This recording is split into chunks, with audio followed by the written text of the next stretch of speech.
Our next speaker is Dr. Arnau Vidal, Global Technical Manager, Toxins and Stress, Innovad Group, based in Belgium. Dr. Arnau worked in the reduction of mycotoxins in the feed chain during his PhD from Leida University in Spain. After his PhD, he started a postdoctoral project at Ghent University in Belgium.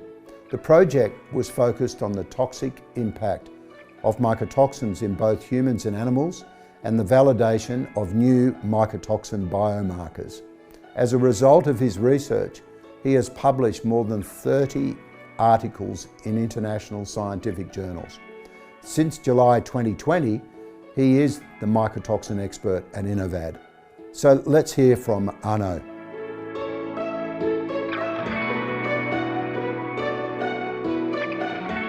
Hello David, thanks for the introduction. Hi everybody. As David said, I'm Arnau Vidal, mycotoxin expert in Innovad, and today I will talk about how to manage the mycotoxin risk in the farms. First of all, we must say that all the grains are contaminated with mycotoxins, and for this reason all the feed surveys always detect a large presence of these contaminants.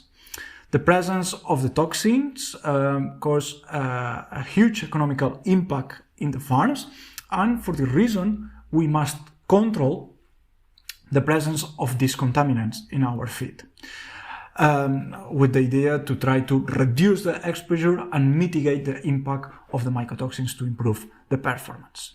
But until now, to control the mycotoxin exposure, there was only the feed analysis, which is a valuable tool, but it has a lot of uncertainties, as for example, the heterogeneous distribution of the mycotoxins in the feed. And all these uncertainties cause the impossibility to know the real mycotoxin exposure through the feed analysis. The last years, mycotoxin biomarkers started to be possible, and many research studied mycotoxin biomarkers, and the scientific community concluded that evaluating mycotoxin biomarkers is the correct way to know the real mycotoxin exposure. For the reason, Innovad, in collaboration with Ghent University, validated a system, a method to determine 36 mycotoxin biomarkers in blood. Moreover, this analysis is performed using FTI cards, that for the people that doesn't know is like a paper where in each of these spots a drop of blood from each animal must be put, and it's possible to analyze these 36 mycotoxin biomarkers only with one drop of blood in this card. This blood analysis is included in the Myco-Marker service, or in a new service that is called Myco-Marker, and this service combines the feed analysis and the blood analysis. And combining both analyses is possible for the first time to know which is the real mycotoxin exposure. Until now, already thousands of animals have been analyzed. And here in this slide, we can see the preliminary results. In the pie chart, we can see the number of mycotoxins detected in each case. For example, in 13% of the cases, there were 4 mycotoxins. So what we can get from this pie chart is that all the farms were contaminated with mycotoxins. So animals from all the farms were exposed to mycotoxins. So it shows and it confirms that mycotoxin risk is always present. Moreover, in almost 97% of the farms, there were 2 or more mycotoxins, and even more than 55% there was an exposure to 5 or more mycotoxins.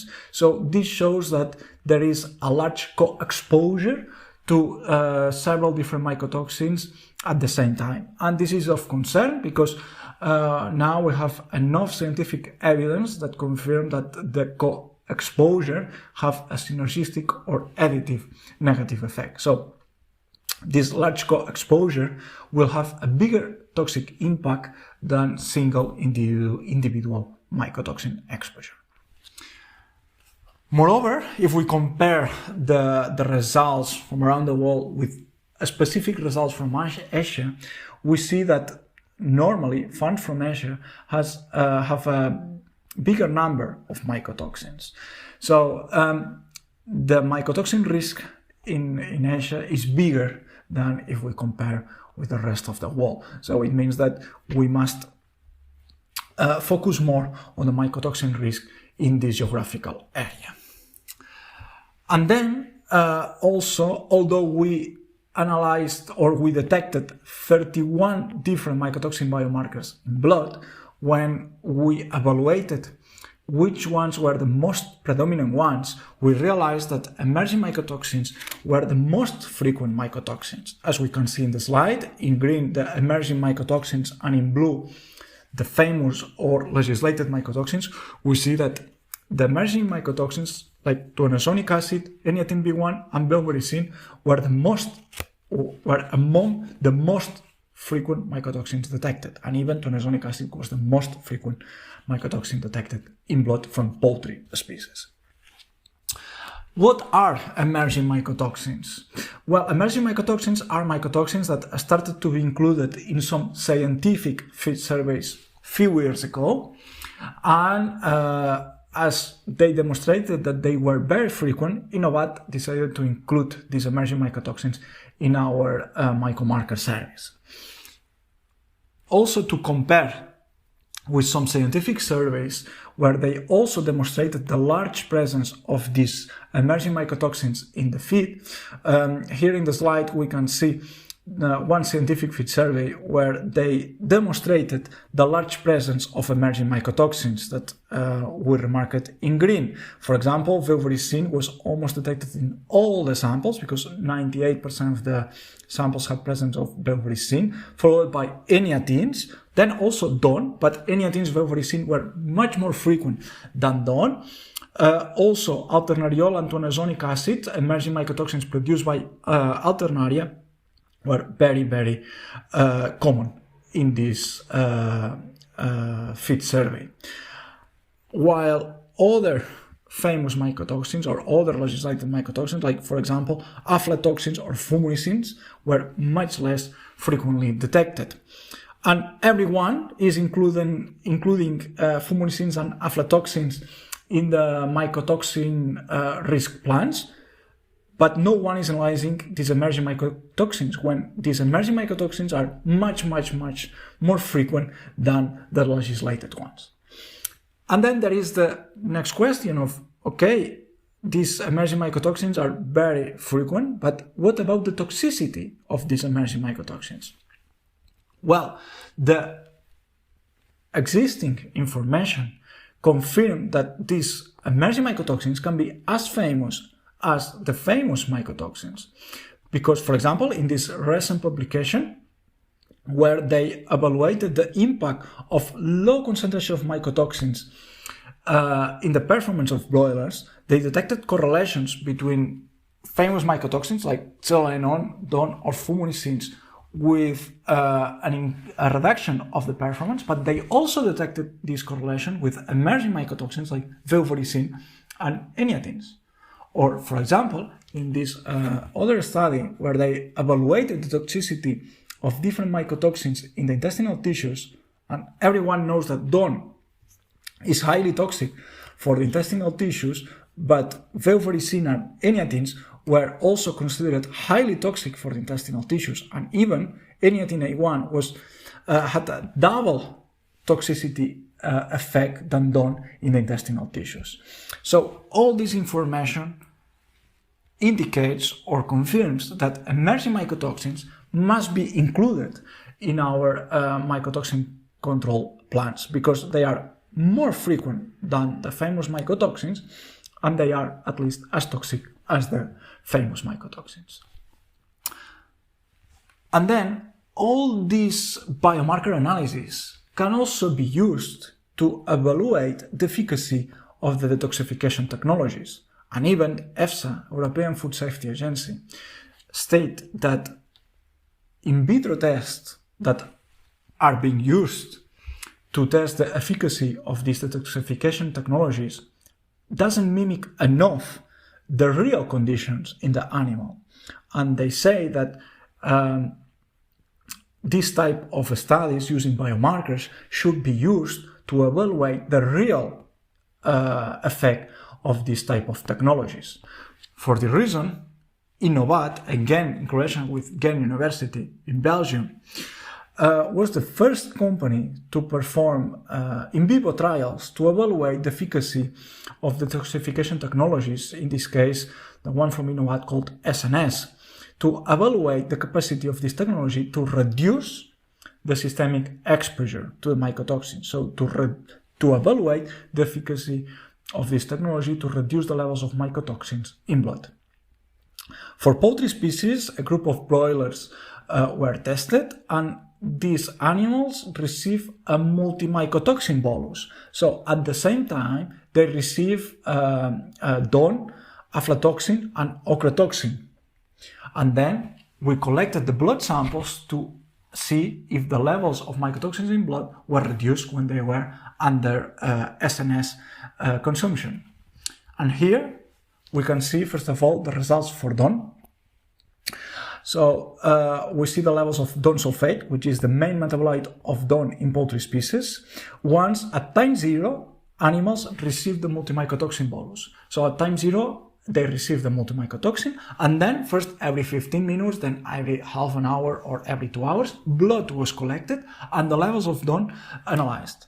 And we see that the levels of DON in the blood when animals were consuming SN were lower than when they were not consuming SN. Moreover, this is a logarithmic scale, so the reduction was 50%. So thanks to SN, the levels of DON in the blood were reduced 50%. Exactly the same for aflatoxin B1. Here, the reduction caused by SN in the blood was 40%. So thanks to SNS, the levels of aflatoxin in blood were reduced 40%. So, as I was saying, Innovad was the first company to perform this type of trials, and we demonstrated that SNS was able to reduce the levels of mycotoxin in blood. If there is no mycotoxins in blood, these mycotoxins cannot produce the toxicity. But this was in vivo, in the animal, but under a controlled environment.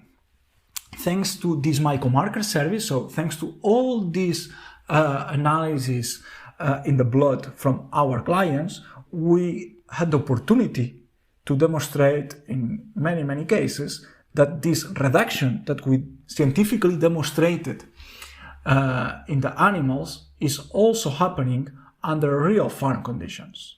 And here today I will briefly introduce a very recent case from a layer farm in Asia, where it was possible also to detect the reduction of the mycotoxin levels in blood when animals were exposed to mycotoxins.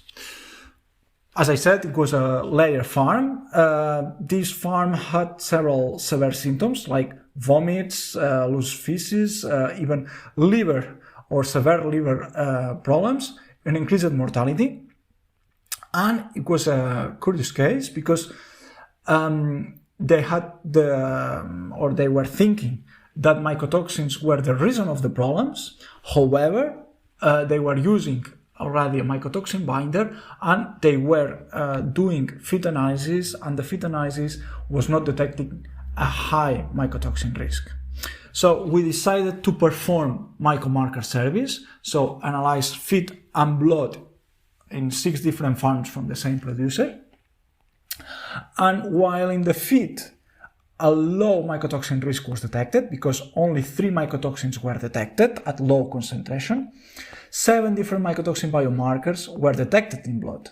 In blood, we detected metabolites from Zen, but also we detected aflatoxin, that everyone knows that is the most toxic mycotoxin, and it was completely missed in the feed analysis. Also ochratoxin A, that was also missed in the feed, and moreover 3 different emerging mycotoxins, to ozonic acid and to eniatins. And thanks to this blood analysis, we could find the correlation between the symptoms and the real mycotoxin risk that was completely missed in the feed, because the feed was only detecting 3 mycotoxins at low concentration. Here, or the results indicating that thanks to the blood analysis we could detect a risk missed in feed, is what we normally detect in real or in all the Myco-Marker services, as in 72% of the cases from poultry farms, mycotoxins detected in blood were missed in the feed. So thanks to the blood, in more than 70% of the cases we can detect a mycotoxin risk that is completely missed in the feed, as in this case. Then we could evaluate the efficacy of SNS. So we established a biomonitoring plan through blood analysis, and blood was collected before SNS introduction, and 2 weeks later, so 15 days later, blood collection was blood was collected again to evaluate the efficacy of SNS. Also, in parallel, there were some control groups that were consuming another detoxification technology, and moreover at higher concentration than SNS. And here we can see the results from the biomonitoring plan. So the results of the mycotoxin analysis in blood. Before to introduce SN, it was possible to detect DON and ozonic acid in the blood. But 2 weeks later, DON, vomitoxin, was completely reduced, was completely removed from the bloodstream, so it was not possible to detect DON in the blood, and ozonic acid was drastically reduced. We have other cases where we demonstrated that SNS needs 3 weeks to remove completely ozonic acid from the bloodstream. So thanks to these results, we could demonstrate that in only 2 weeks, DON was completely removed from the bloodstream and ozonic acid was drastically reduced. So what we demonstrated scientifically in the in vivo trials, we are continuously demonstrating in real farm conditions, as in this case. And as I said in the beginning, these animals were suffering vomits and other intestinal problems, but 1 or 2 weeks after SNS introduction, all these symptoms were stopped. And this is clearly linked to this reduction of DON levels in the blood, because, as we said, DON is very toxic for intestinal tissues. And here, for example, we can see the difference between before SNS introduction, where it was possible to find a lot of vomits, and 2 weeks later, when, thanks to this removal of DON from the blood, the vomits and the rest of the intestinal issues were stopped. Also, the mortality was reduced thanks to SNS, and then the animals were suffering a lot of liver problems. Even some liver rupture was possible to detect before SNS introduction, but 2 weeks after SNS introduction, the liver was completely recovered and working properly.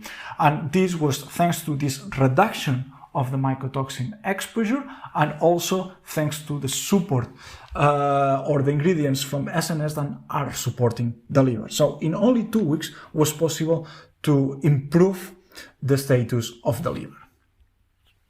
And as I said, in parallel, there were some control groups consuming another detoxification technology at a much higher concentration than SNS concentration. And animals consuming this competitor technology were still suffering all these symptoms 2 weeks later after SNS introduction. And more important even, so why we want to reduce the levels of mycotoxins? Because we know that it is the way to improve the health status of the animals and to improve the performance. And in this case, it was possible to find an improvement of the performance very fast, because 2 weeks later, animals consuming SNS were producing eggs with a higher weight, 5%. So all this improvement of the liver status help to improve the performance and improve the weight of the egg, 5% in only 2 weeks. So to conclude, the blood analysis allows for the first time to know which is the real mycotoxin risk, which is the real impact of the mycotoxin exposure. Because as I said, in more than 70% of the cases from poultry farms, mycotoxin risk that was missed in the feed, but then was detected in the blood. So the added value of performing blood analysis to capture the real impact of the mycotoxin exposure. Then all these emerging mycotoxins that many scientific studies and also our Myco-Marker service detected that they are very frequent, more frequent than famous mycotoxins, and all these emerging mycotoxins must be controlled in our mycotoxin plants. Also, that SNS is a technology that demonstrated the capacity to reduce the levels of the mycotoxins in blood, and all these cases from real farm cases that confirm that combination of the Myco-Marker service and SNS can help to mitigate the impact of the mycotoxins to improve the health status and improve the performance. So thank you very much.